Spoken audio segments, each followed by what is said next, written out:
बच्चों, कहानी के पिटारे से मैं फिर से दुर्गा माँ की कहानी ले आई हूँ। क्योंकि पिछली बार हमने सुना था ना, दुर्गा माँ को अंग मिल गए। अब दुर्गा माँ को अस्त्र शस्त्र सब कुछ प्राप्त हुए, तो वो किन से प्राप्त हुए ये सब मैं तुम्हें बताती हूँ। अब फिर क्या हुआ, शंकर जी ने उन्हें त्रिशूल प्रदान किया और विष्णु जी ने उन्हें चक्र प्रदान किया, वरुण जी ने उन्हें दिव्य शंख प्रदान किया और पाश, और अग्नि ने उन्हें शक्ति बाण से भरा हुआ जो तीर होती है ना, जो तरकश हम रखते हैं जिस तरकश में, वो दिए। और इंद्र ने उन्हें वज्र दिया। इंद्र का जो है ना स्वयं का, वो वज्र ही उनका है, तो उन्होंने दे दिया। यमराज ने उन्हें दंड दिया, जैसा दंड लेके चलते हैं ना यमराज, जिससे लोगों को दंड देते हैं। प्रजापति ने उन्हें स्फटिक मणियों की माला दी और ब्रह्मा जी ने उन्हें एक कमंडल दिया और काल ने उन्हें ढाल और तलवार लोगों से लड़ाई करने के लिए दी, और भगवान राम ने उन्हें धनुष दिया। हनुमान जी ने उन्हें गदा दी।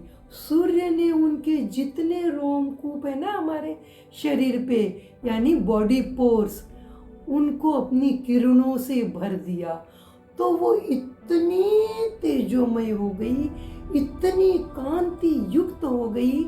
इसका मतलब वो शाइनिंग करने लग गई।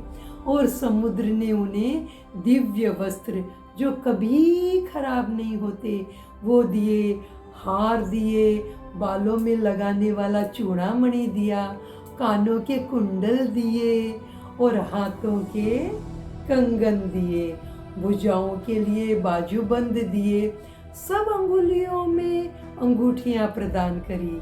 विश्वकर्मा जी ने उन्हें बहुत ही निर्मल सा फरसा दिया, और लक्ष्मी जी ने, मतलब महालक्ष्मी जी ने उन्हें कभी न मुरझाने वाला कमल दिया, और हिमालय पर्वत ने उन्हें शेर की सवारी दी, जिसे हम सिंह भी बोलते हैं।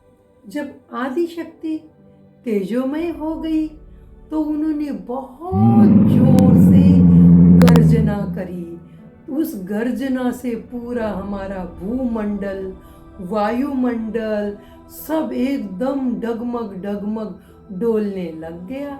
और उस समय महिषासुर जो था ना, वो भक्ति यानी तपस्या कर रहा था। वो जब से आया था, गर्व तो था ही उसे, तो वो दिन रात तपस्या में रहता था, ताकि उसे लगता उसे कोई नहीं मार सकेगा। जब उसने देखा कि सब जगह उथल पुथल मच गई है, तो वह अपने तपस्या की जगह से बाहर निकला और उसने क्रोध में आकर दैत्यों को लेकर देवी को मारने चला। महिषासुर ने जैसे ही देवी को देखा, उसकी आंखें तेज से चौंधिया गई, क्योंकि देवी तो बहुत कांति युक्त है ना, तो वो एकदम से उसकी आंखें चौंधिया गई। इतने में उसका सेना नायक आया, और सेना नायक आकर बोला, आप मत जाइए, हमारे रहते आप युद्ध करेंगे, ये अच्छी बात नहीं है, मुझे जाने दीजिए। तो उसने बोला, ठीक है तुम जाओ। वो सेना नायक आया और सेना नायक ने आकर मारने के लिए दौड़ा। अब जब देवी आई तो देवी ने गर्जना करते हुए जितने भी जो राक्षस थे उनका संहार कर दिया। अब थोड़ी देर बाद में सेना नायक जब उनके सामने आया, चीखते चिल्लाते हुए, गर्जना करते हुए, तो देवी ने उसे भी तलवार के घाट उतार दिया, वो मर गया। अब जब माँ दुर्गा ने उसको मार दिया तो उसका सेनापति था, उस सेनापति का नाम था चिक्षुर। उसने बोला, मुझे जाने दीजिए, अब मैं जाऊंगा और मैं देवी से लड़ाई करूंगा। तो उसने भी अपने तरकस से तीर और सब कमान धनुष सब निकाला, और तीर छोड़ते ही हजारों तीर के अलग अलग तीर हो गए। तो माँ जय दुर्गा ने देखा कि ये तो एक साथ इतने तीर छोड़ दिया है और जैसे कोई जुगनू आ गए हो जगह जगह पे। तो देवी माँ को अत्यंत क्रोध आया और माँ देवी ने त्रिशूल से उसके ऊपर बहुत ही जोर से प्रहार किया और प्रहार कर कर उसका सीना एकदम चीर दिया और चीर कर अपने त्रिशूल से उसे मार डाला। अब जब चिक्षुर मर गया तो महिषासुर अत्यंत क्रोधित हुआ और महिषासुर गरजते एकदम दौड़ लगाते हुए देवी की तरफ चल पड़ा। जब वह दौड़ा तो माँ दुर्गा ने हुंकार भरा। तब है ना महिषासुर ने क्या किया कि एक बड़ी विकराल भैंसे का रूप धारण किया और देवी को मारने दौड़ा। तो माँ दुर्गा ने उसे अत्यंत क्रोध में महिषासुर को बांध लिया।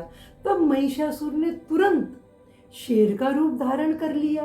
अब माँ भवानी का भी तो शेर है ना, लेकिन माँ भवानी तो जान गई कि ये माया वाला महिषासुर है।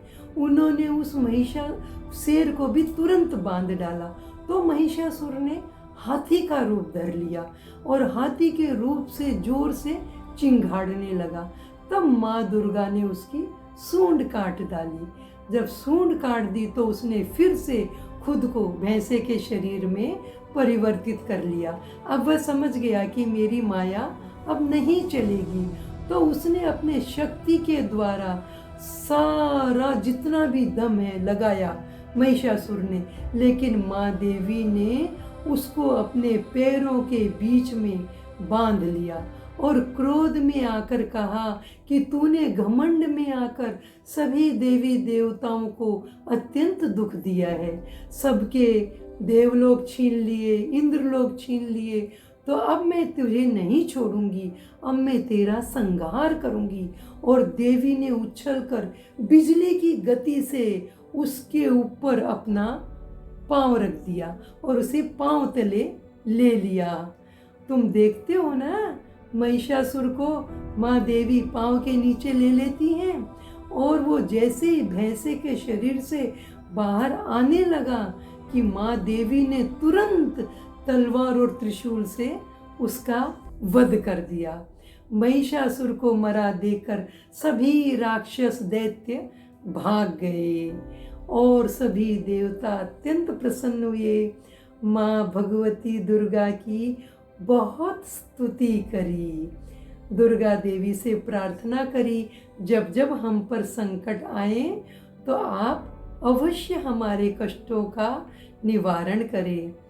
दुर्गा सप्तशती के अनुसार महिषासुर का वध करने के बाद में माँ दुर्गा देवी ने अन्य राक्षसों का भी वध किया, जैसे शुंभ निशुंभ, चंडमुंड, रक्तबीज आदि कई सारे राक्षसों का वध किया। जब जब भक्त उन्हें पुकारते हैं वो आती हैं। जब भगवान राम भी रावण पर विजय प्राप्त करने जा रहे थे ना, तो उन्होंने भी भगवान ने दुर्गा माँ की स्तुति करी और फिर उनसे विजय का आशीर्वाद लेकर रावण पर चढ़ाई करी और उन्होंने विजय प्राप्त किया। अर्जुन भी जब महाभारत के युद्ध में लड़ने के लिए आया तो भगवान श्री कृष्ण ने बोला कि तुम देवी की पूजा करो। उन्होंने भी देवी से आज्ञा लेकर देवी की पूजा कर कर उनसे विजय का आशीर्वाद प्राप्त किया। इस तरह हम देखते हैं कि जगह जगह दुर्गा माता का त्योहार बहुत ही हर्ष और उल्लास के साथ मनाया जाता है। देवी के मंदिर जहाँ पर भी हैं वो थोड़े से अधिकतर पहाड़ पर हैं, वो एकदम से समतल जमीन पर नहीं है। माँ देवी के मंदिर पहाड़ पर है। हम दुर्गा जी के मंदिर में जाते हैं तो वह हमेशा एक शक्ति के रूप में रहती हैं, जैसे और मंदिरों में राम सीता, राधा कृष्ण, लक्ष्मी नारायण, शिव पार्वती आदि सभी जोड़े से रहते हैं, लेकिन माँ दुर्गा की शादी का कहीं भी कोई जिक्र नहीं है। वो हमेशा शक्ति स्वरूपाएं हैं। वो हमेशा जहाँ पर भी उनका मंदिर है वो अकेली ही विराजमान है। तो इस प्रकार हम देखते हैं कि हमें नारी का खूब सम्मान करना चाहिए। नारी किसी भी रूप में हो, चाहे माँ के रूप में, बहन के रूप में, बेटी के रूप में, पत्नी के रूप में, लेकिन उसका हर जगह सम्मान करना है। वो अत्यंत आदरणीय है। पता है, जहाँ स्त्री का सम्मान होता है वहीं पर सुख शांति होती है। हमारे शास्त्रों में भी लिखा है, यत्र नार्यस्तु पूज्यन्ते तत्र रमते देवता। तो बोलो, कैसी लगी ये कहानी? और ये भी हमें कहानी बताती है कि नारी किसी से कम नहीं है। यदि तुम्हें ये कहानी बहुत अच्छी लगी तो तुम इसे लाइक करो, सब्सक्राइब करो, शेयर करो।